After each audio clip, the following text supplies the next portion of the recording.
Welcome to the Wednesday meditation service. The word for today is, I greet the good that is on its way to me. I welcome the wonderful outcomes that are unfolding. I greet the good that already exists in potential. My optimism helping me envision the best outcomes for myself and my dear ones. Believing that life is innately good, I more easily find myself in the right place at the right time, optimistic and grateful. I welcome the joyful experiences that are following and flowing to me now, for nothing will be impossible with God. I greet the good that is on its way to me. We live in that expectation that it's going to come, and it's such a wonderful thing to know that when you put out a prayer that it's going to be answered, and you have this joy, and it may not be exactly in the time you want, but it will be answered, and you just live in that expectation, and it keeps you young, and it keeps you excited about life, and there's so much to be excited about. So we're going to do a call and response chant right now, and it's going to be slow, and it's just going to have these meaningful statements, and don't worry about what you sound like. It's all in getting the whole feeling of the mantra that's happening and getting into that flow. Okay.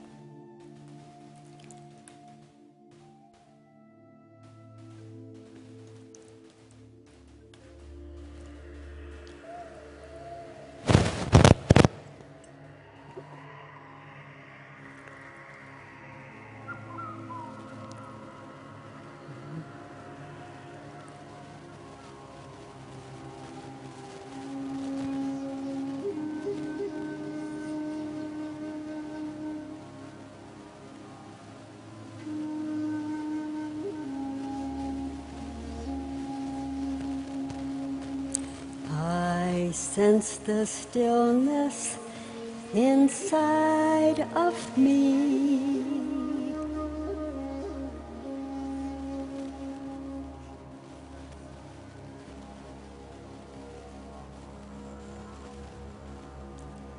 Be still and know God.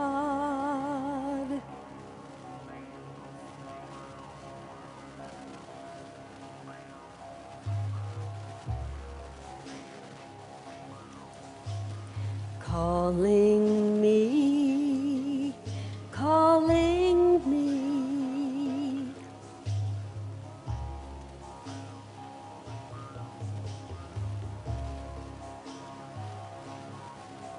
A voice trying to guide me.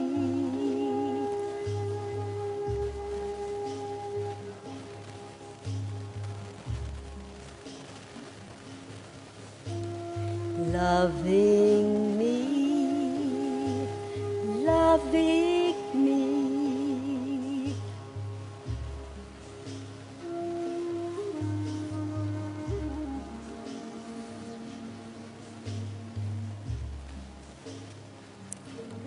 Be still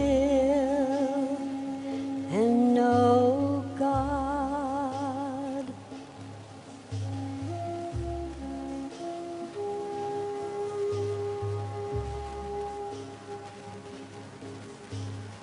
I feel the presence within me. I feel the presence within me.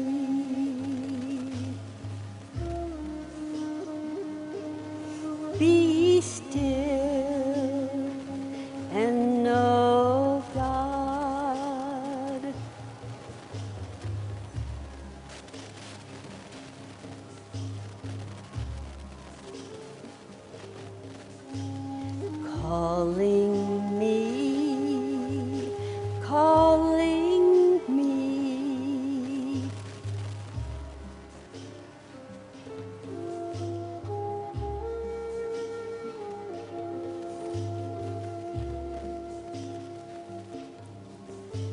serve the force that begins me.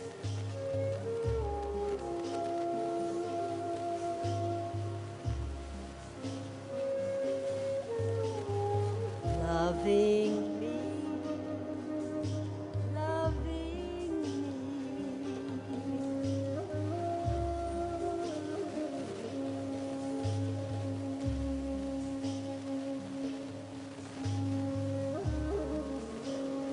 I join the oneness around me.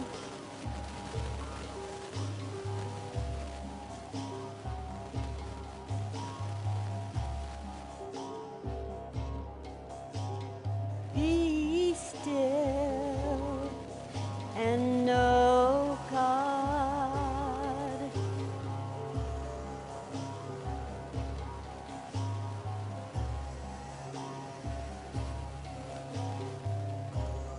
Calling me, calling me.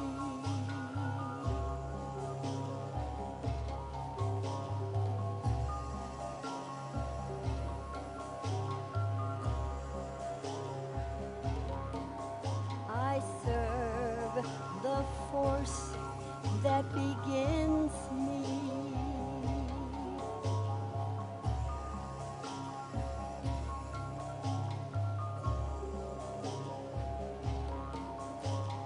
Loving me,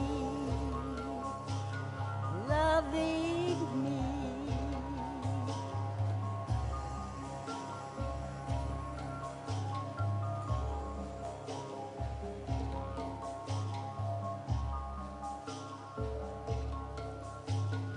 I join the oneness around me.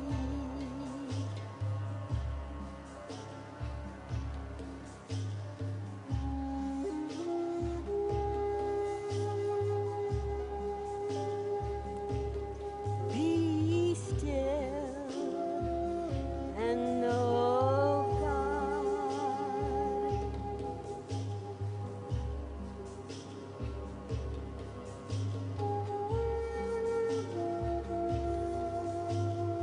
Calling me,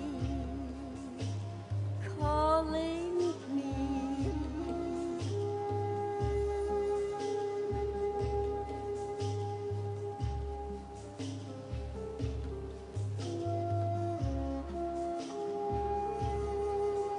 I feel the love around me.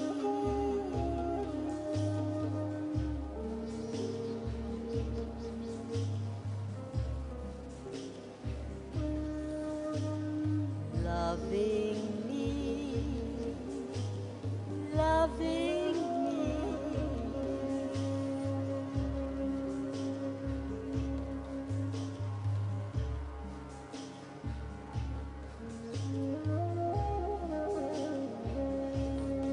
Be still and know God.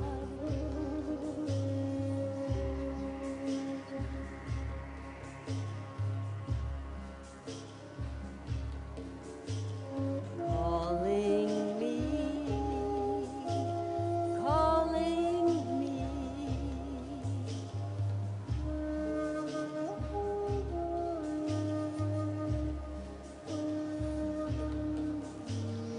Loving me, loving me.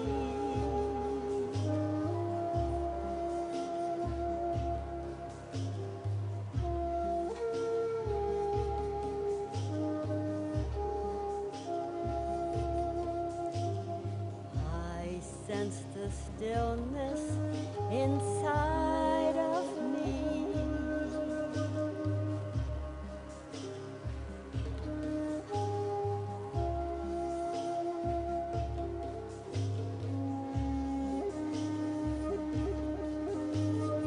Loving me, loving me.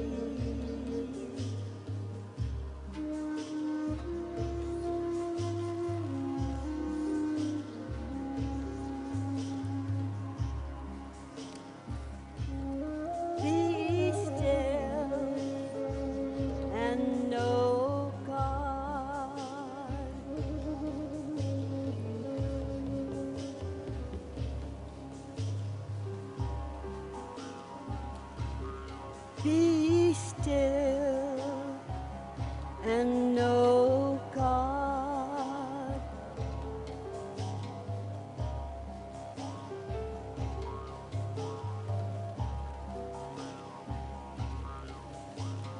Loving me, loving me.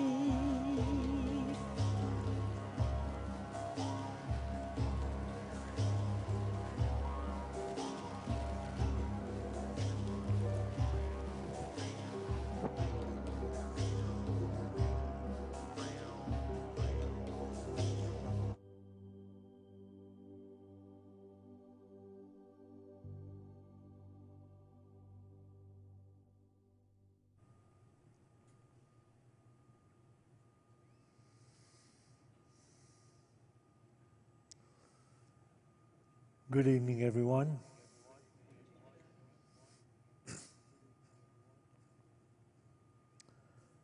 As a student and seeker of the truth for many decades, naturally I've always been keenly aware when a statement or remark is made that is very cogently truthful and clear. And way back when I was just beginning my spiritual journey and spending time at the Association of Research and Enlightenment in New York City, which was not a huge organization with a fancy building or anything like that. That little center existed in an apartment in a rather sketchy neighborhood, and there were no big signs or advertisement about it. It was just being operated by a couple of people that had, read the Casey works and were interested in trying to bring people together in this place that they were renting for this center. It was no big deal whatsoever. But somehow or other, when Norm and I started going there were a number of people attending. We had like 30 or 40 people attending, mostly on a Saturday when we did dream interpretation groups and meditation groups and study groups and discussion groups around the Edgar Casey readings. And then occasionally we'd have a lecturer from the big center in Virginia Beach, Virginia, who happened to be in New York City, who would stop in and he'd give a lecture on a Saturday. One Saturday, though, it wasn't a Saturday, it was before Saturday, it was like during the week. This Indian guy in a sari, dressed like he was in India, showed up. He had to walk up a flight of rickety stairs past a broken down Chinese restaurant to get to this apartment that was once an apartment in this building. And he showed up there and explained that he was Swami Rama. He just got into New York City on a bus. Well, he didn't take the bus from India. He obviously took a plane, but he wound up taking a bus to New York City. And he looked up something in the phone book and found his way over to 38th Street in downtown New York City, walked up the stairs and came in and asked if he could give a lecture. And he was told by the people that were running the place, well, we only have about 25 or 30 people who show up on a Saturday. He said, that's good, that's fine. So he gave his lecture on a Saturday evening, And there was about 25 or 30 people there. And he spoke about being able to stop his heart.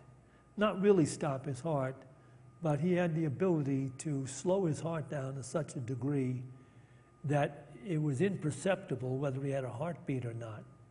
That was proven out in the Menninger Foundation, because as he grew in stature, people were listening to him. Over a couple of years, he was taken to the Menninger Foundation and studied his abilities to do extraordinary things. He's like one of those gurus you could bury without oxygen for long periods of time and stuff like that. But while he was doing this lecture, for his first lecture in the United States, this woman who was having a terrible time with life in general, everybody knew that from the way she expressed herself in dream groups, etc. When the lecture was over, she went up to him and just started to spew all the problems that she had in her life. Her family was broken up. They didn't like her. People were working against her. She couldn't keep a job because she found that most people on the job really didn't know how to do the job they were hired to do. And she just went on and on and on. And I was standing at the shoulder of Swami Ram, a number of people standing around. And he said to her, "Do you like your life?" She said, "Of course not." And he said, "You have to change your mind." It was interesting. She wasn't expecting that response. I think she was expecting something more compassionate, like, "You poor girl, you know, you need to drink a little more," something. But he said that so directly, and that stayed with me. And over the years, this concept has become one of the very salient truths of the ministry that I am involved with. Changing your mind. And it seems that no matter how many teachers, authentic teachers who are considered to be authentic, there's a lot of bogus stuff, you know, people pretending to be enlightened, spreading stuff that's not really valuable. But authentic teachers have been saying, and you can read books about it, and you can listen to lectures from authentic teachers about this concept that we are responsible at some point to take to task our own consciousness, our minds. And it seems like that's not something people want to do. In fact, so many people seem to resist this. But this whole concept of changing one's mind is, I mean, it's everywhere in spiritual literature. So I'm going to share this with you from the Course in Miracles. If you took to heart just this paragraph, you'd know how to take care of business, to work on this transformation in mind that we are called to make in order to enter into a state of consciousness that is truly harmonious, truthful, loving, and peaceful. Here it is. You can read this on page 415 in the Course in Miracles text. Projection makes perception. The world you see is what you gave it, nothing more than that. But though it is no more than that, it is not less. Therefore, to you it is important.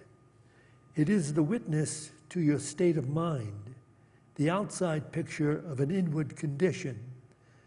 As a person thinketh, so does he or she perceive.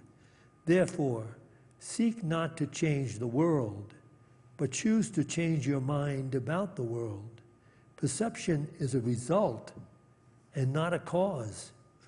And that is why order of difficulty in miracles is meaningless. Everything looked upon with vision is healed and holy. Nothing perceived without it means anything. And where there is no meaning, there is chaos. I'm going to read this again, but as I said, if you had only this one paragraph, it is telling the ultimate truth. And you can take it as that person back in the ARE decades ago was told, you have to change your mind. Whatever a problem in your life, don't look to try to change the world to make that problem go away. You have to change your mind. And it doesn't seem that truthful, perhaps, to some, or meaningful. But there's a resistance to this whole concept. But listen very carefully to this. And while you're listening, why would anyone write this? And why are such things written in the Bible and the Upanishads and in the Bhagavad Gita and in so many spiritual works like Eckhart Tolle's work? Why is this stuff written? Projection makes perception.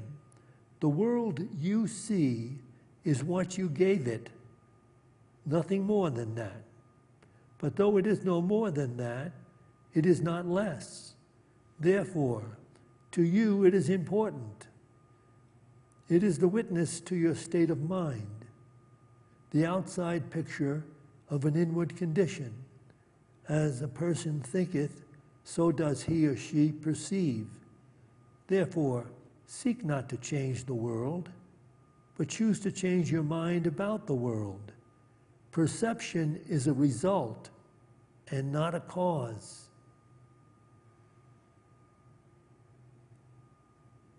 Can you find your way into that whole concept? The world you see is nothing more than what you gave it. It doesn't occur to us because we suppose everybody's living and seeing the same world. I know that quite often, not as much lately, but quite often back in the ministry when I would be giving a lecture on these types of truths, some people would come up to me and say, Jack, but in the real world, as though I was fibbing. I've been fibbing to you all this time because I know the real world is not like this. But what it means is you have to be willing to open up to the fact that you may not be living in the same world as you see everyone else living in or believe everyone else is living in. You are living in the world of your consciousness, and the world is colored, that you see is colored by your collection of deep-seated beliefs. So if you're having difficulties in your life, then the thing to do is to look in your own consciousness wherein you may be complicit in making that happen. And this is a tough nut to crack. I know there are people, still some around, even in Unity, who are so used to finding fault, finding what's wrong, what's missing, what's needed by them, that they can't grasp the fact that the world in which they see all these people at fault and missing this and wrong with that are simply there as a mirror to their own limited beliefs about life. So we are being called to this higher level of awareness, but it requires taking to task our own awareness. And that's not easy either. I mean, basically, we've lived so long in the illusion of being a separate objective observer in a world of separate phenomena that it's not easy for us to begin to shift our awareness into this higher level of consciousness. But look what the shift really requires. It requires us to forgive that which appears to us to be wrong, that which appears to us to be missing, needed, bad, working against me, which is, you still think it's there. It starts with forgiving the people you think are doing these things, getting in your way, bothering you, screwing things up in the world. It starts with forgiveness, but you see here, the mind is still making the error real. You're making the error real, and then you're being big enough to forgive it. Big enough meaning your ego says, okay, I'm forgiving that. Yeah, I'm forgiving them. But at some point, it has to dawn on us that we can't be making the error real and honestly forgiving. As long as the error is real, we cannot see a change in conditions, people, and circumstances around us, because the error still exists. The log is still in our own eye. So you see how intricate and pointed is this journey, this spiritual journey that we have chosen to be on. And it takes practice to know you want to live from and in this higher awareness. But as I said, occasionally there's still people that pop up that are trying to make their limited perception the right one, and they're simply creating a lot of problems for themselves.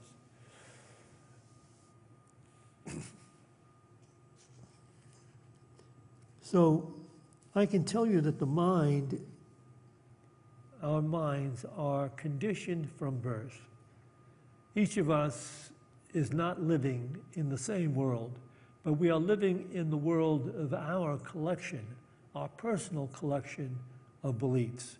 That is why we have all of the conflicts we do in human relationships, because we keep supposing that everybody should be seeing this the way I see it. But actually, you're seeing it through your limited personal perception, and they're seeing it through their limited personal perception quite often, unless they're enlightened. I'll tell you an interesting story about my book. Many months before I had my book published, I had someone who was a noted, in the community, noted editor. The guy that was helping to manage my book recommended this guy. So I let him start to try to edit some of the chapters. I wanted to see where he was in his ability to see my writing. And as it turned out, it was a good thing to be skeptical at that point. I was just skeptical because I checked the first few chapters that he had edited, and I realized that he did not have a sense of humor. Not a cynical sense of humor, not a New York sense of humor. He simply couldn't capture that cynical sense of humor in the writing of my book, which is filled with that type of humor. It's got a lot of dramatic stuff in it, but it's got a humorous. If you read my book and you don't laugh, you actually probably need to go back to the Methodist Church. You'll feel more comfortable there. Where, anyway, and I know this is true because the chapters that he was talking about, that we had him edit, my son had read the manuscript months before while he was on an airplane. My son Dell, who travels a lot and speaks in different places. But he had the manuscript with him on the airplane, and he was so convulsed with laughter over the information in those particular chapters that they finally, the people around said, please, can you, I mean, you're disturbing everybody. So he felt really embarrassed. He wasn't aware of the fact that he was convulsed with laughter reading this wildly funny stuff that's in my book. And because he does have that sense of humor as well. And those of you that watch his show know he does. Occasionally you'll see him do this erratic, cynical stuff on, you know, the whole issues that he deals with. But the mind may not be open. In other words, your collection of beliefs have set you up in a certain way that you can only see certain things unless you're extremely open-minded. And that means that you're willing to be open to someone else's point of view, someone else's perspective. And this open-mindedness is a trait of enlightened people, because they're not necessarily in a place where their collection of beliefs holds sway anymore.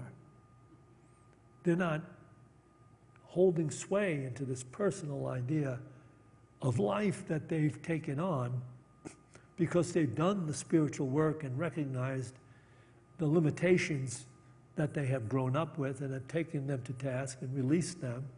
And so now they're living, mostly those who have reached that state of consciousness are living mostly in the now, present here moment, and willing to see things as they are occurring without any preconceived prejudice.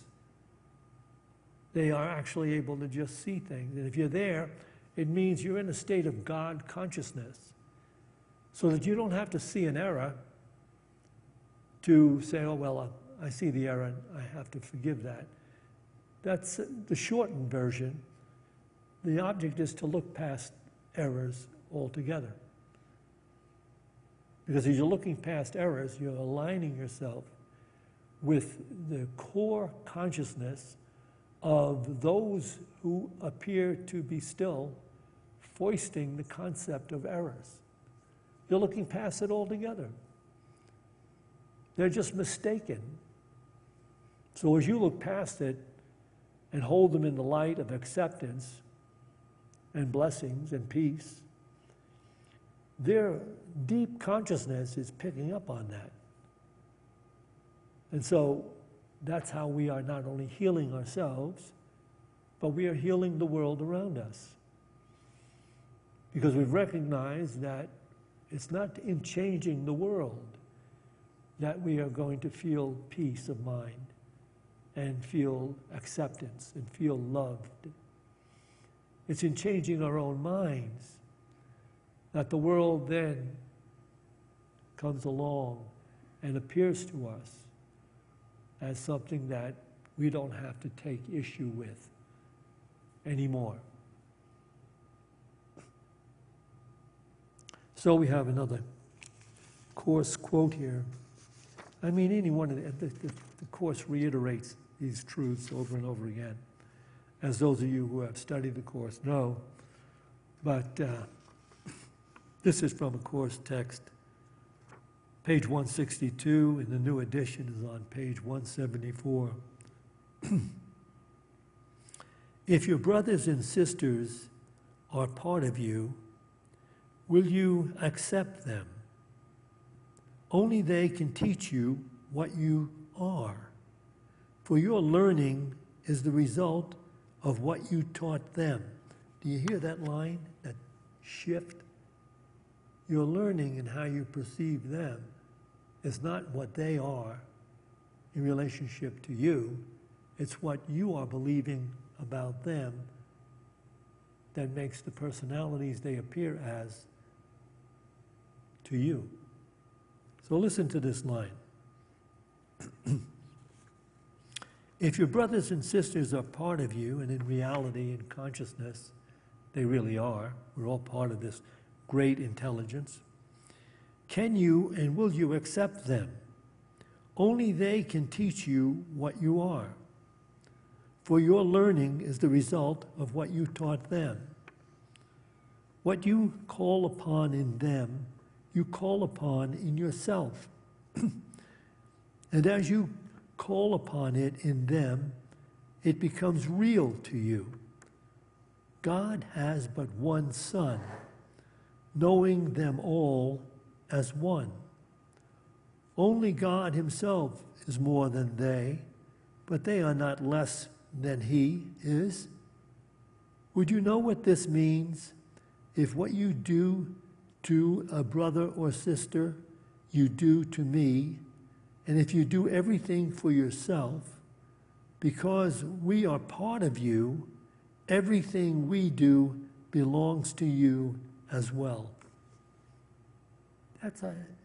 For the outer-directed, illusion-driven concept of life, that's a hard one to take in. Because as long as we're operating from the illusionary idea of being a separate objective observer, we're going to have a difficult time recognizing this particular truth. I'll share it with you again.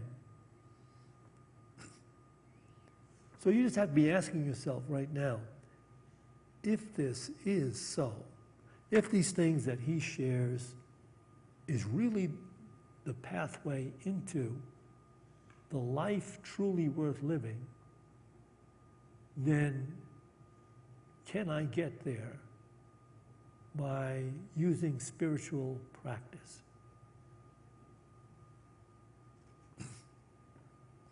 If your brothers and sisters are part of you, will you accept them? Only they can teach you what you are, for your learning is the result of what you taught them. In other words, what you see in them, what is being mirrored back to you in life, is what you're putting out in your own consciousness. It's what you're teaching as your reality, and it's coming back to you that way. And so people may say to me, but Jack, in the real world, no. In your world, yeah, maybe that's what's going on, but not in Jack's world, not in Eckhart Tolle's world, not in Deepak Chopra's world.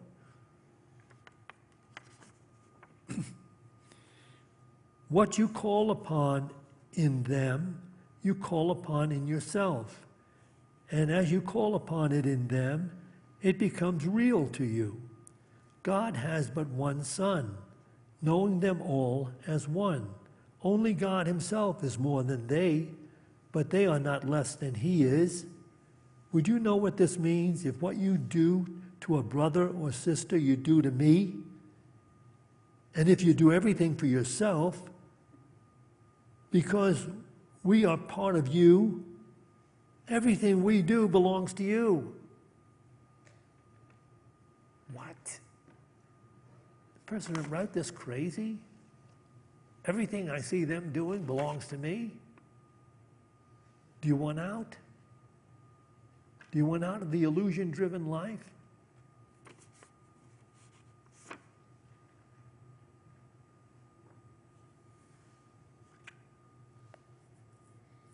Okay, I'm going to try to simplify this. The spiritual practice I am talking about, there's so many different ones that we can use, and definitely they're very helpful. The holy pause, pausing when negative emotions and thoughts are rising, and realizing it is peace that you want, and that comes from looking beyond the seeming errors of the world. So you have the holy pause. But there is something that you could understand that only God, only our Creator expects of us. And that is to love one another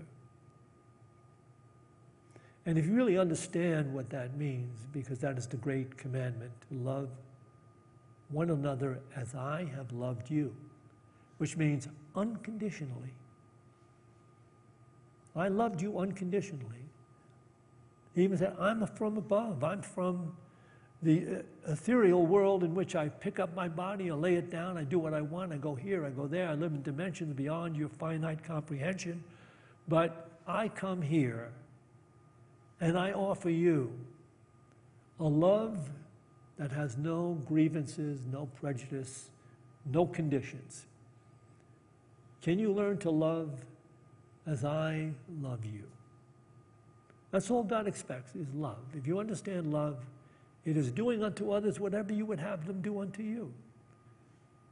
That's the only law there is. You don't like what's being done unto you, then figure it out. What is it you're holding in your consciousness that's making that happen? So now I've read a beautiful story about this. He's a postman who delivers mail in Australia. And he's talking to a guy that's sitting on the side of the corner, a guy that has a sign out that says, if you stop, can you tell me a love story? And he's writing a book. People stop and tell him a love story. This is one of the love stories he gets from the postman, has this line in it. The postman is speaking about this very special woman who he knows exists in that area. And he says, she is so special. And the guy writing the book says, how so? He says, love follows her around. The author, listening to him, smiles, bites his lip, kind of rolls his eyes. What does he mean by that? And he picks it up. The postman picks it up. If you have a lot of love in your life, the postman says, if you put a lot of love out into the world, then love follows you around. With a knowing smile, he says, it follows you. There's no two ways about it. She has love following her. She never holds a limited negative thought or brings it up in any conversation. She simply goes about spreading the truth of love, the healing truth of love.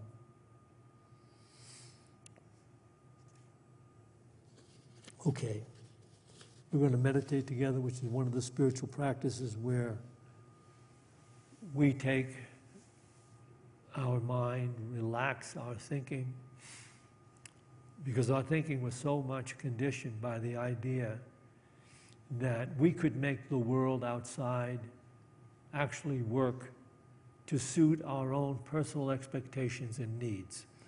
We grow up with that, we're trained in that, we're educated in that. We don't throw the entire thing out automatically. We just simply relax the mind a little bit and allow ourselves to be okay. Because when you start to feel okay, you see it's okay to feel that no matter how limited you may have been thinking, you are still beloved by this universe and by the Creator, because God is love. That's it. And that's all that any of these masters have said is expected of us. So now just relax into the idea that you are beloved. Doesn't matter where you've been, what you've done, what you're thinking, how many seeming limited ideas you've put out there. It doesn't matter, any of that.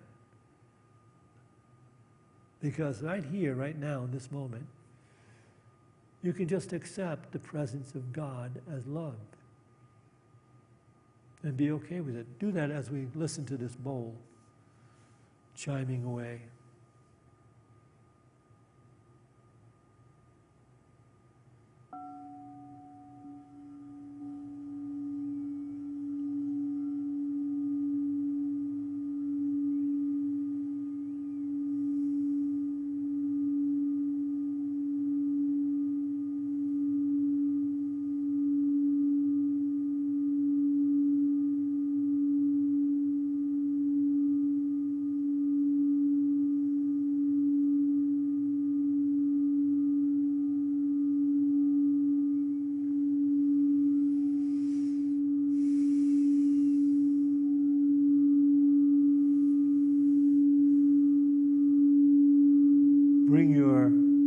awareness gently to this idea,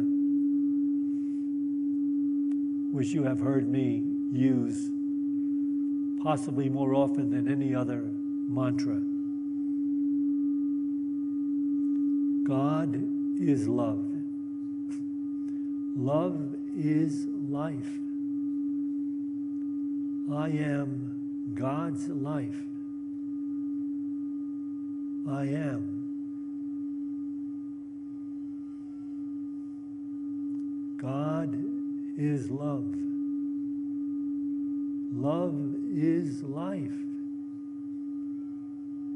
I am God's life. I am. I am.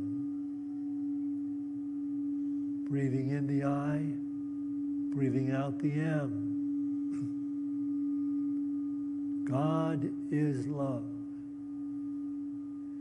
Love is life. I am God's life. I am. I am. I am love.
in this refined state of awareness, we will offer the names of those that have been submitted to our prayer list.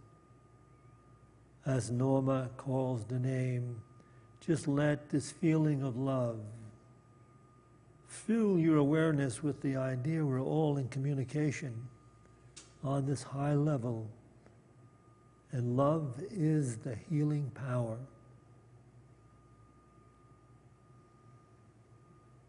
Jamie, Amy, Taylor,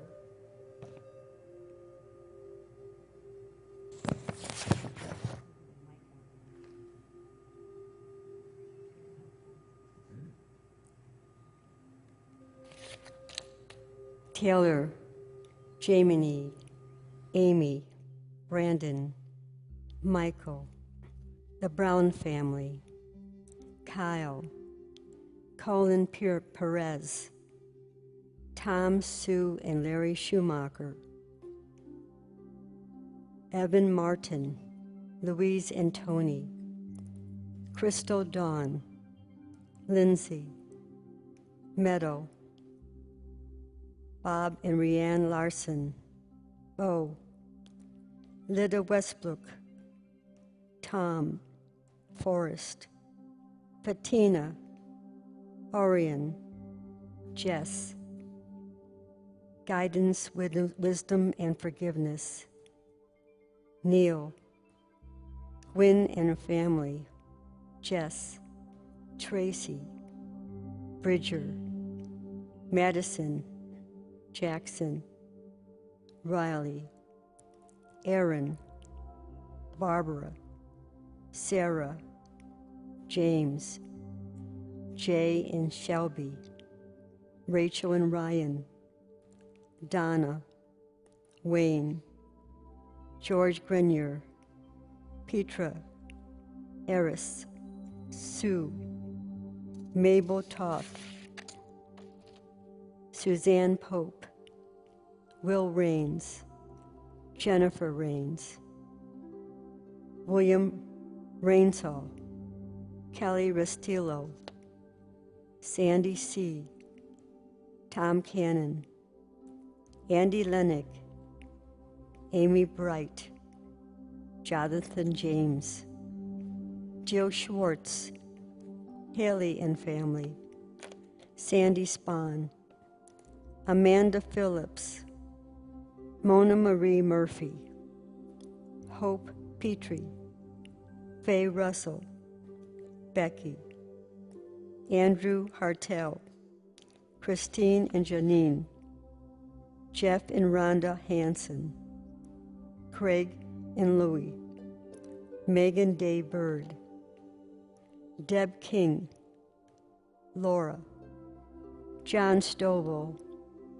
the Wyman family, Helen, Derek, Scott, Sandy Bigtree, Ronnie, Goose Creek Greenway Open Space, Bluff Street Community. And you can call out a name at this time if you would like to do so.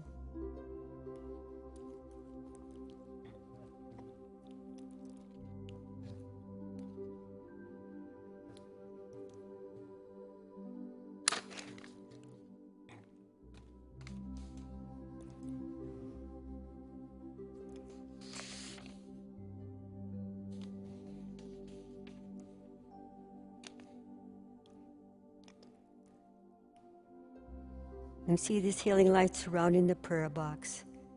And all the people's names have been submitted throughout the month. We see them healed, physically, mentally, and spiritually.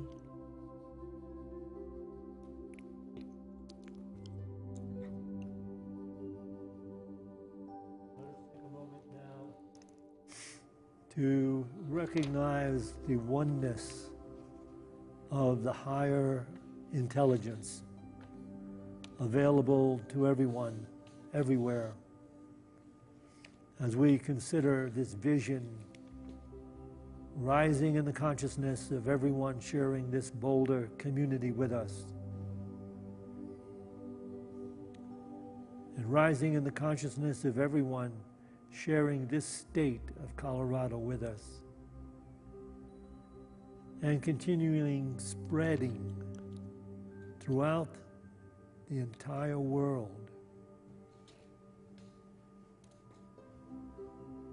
And this bringing about the new heaven and the new earth, with harmony in relationships to all people, all creatures, and all creation. As we pray, the light of God surrounds us. The love of God enfolds us. The power of God protects us. The presence of God watches over us. Wherever we are, God is, and God is love. So it is. Amen.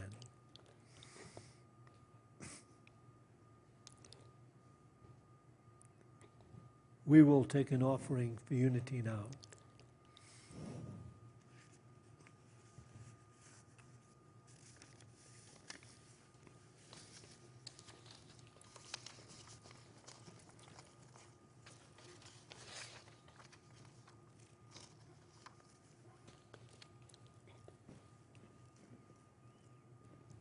Those of you that are watching this online live stream, you can scroll down. There's a place on the website where you can see the flag that says donate.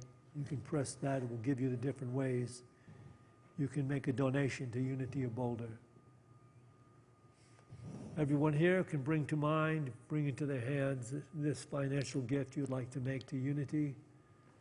And let's bless these gifts with this offering prayer. Divine love, through me, blesses and multiplies all that I have, all that I give, and all that I receive, because I give. And so it is. Amen.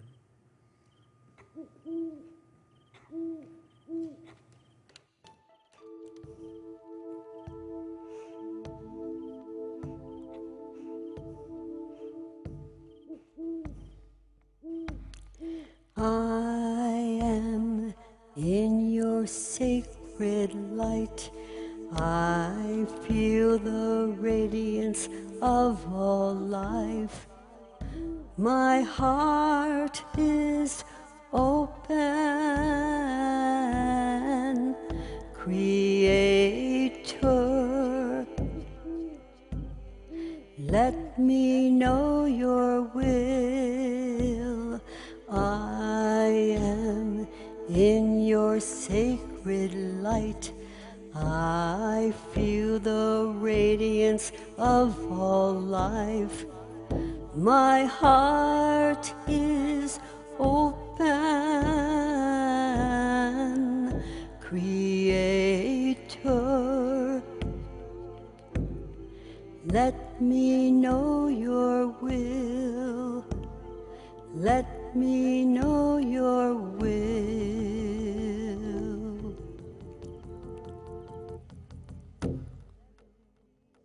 Join me now, please. We dedicate this tithe to the will and the work of the Spirit of truth, the Spirit available to each of us, the Spirit that joins all of us. We dedicate this tithe to the victory of the Spirit of truth. Amen.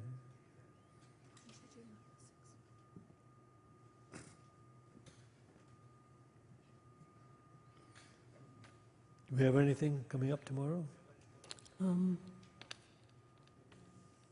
The senior group is meeting at 2 o'clock.